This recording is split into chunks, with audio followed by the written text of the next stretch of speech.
Hi, my name is Ashish, and in this video we will see how we can protect the data, and the topics we would cover will be part of information protection and data lifecycle management in Microsoft Purview.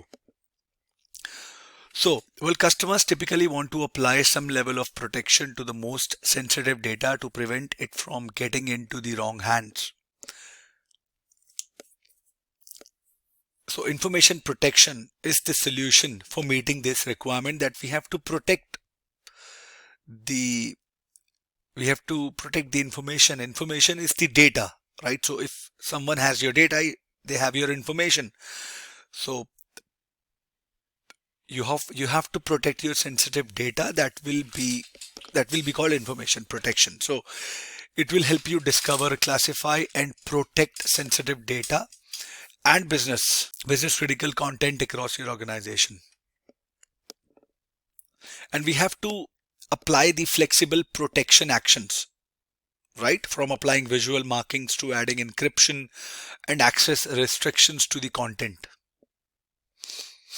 Every data is not equal, right? So we got to have the flexibility to apply different level of protection to a highly confidential file that contains company financial data versus a file that contains information on the company outing or a picnic, right?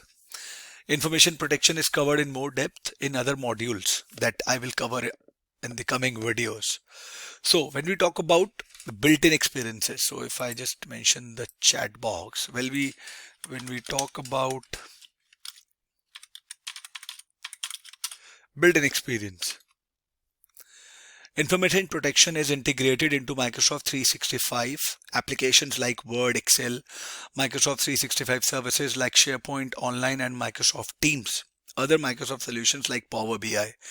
It covers the broad aspect, right? So it is not just about protecting content stored in Microsoft 365. Sensitive information can be protected on devices, on-premises, file repos, and third-party cloud services. So we can use Microsoft Purview, right, for all of the devices that are on-prem, other clouds, or third-party cloud services, or other file repositories. It has flexible labeling options. We can choose between automatic labeling, manual user-driven labeling, or recommended labeling, right? So flexible labeling options.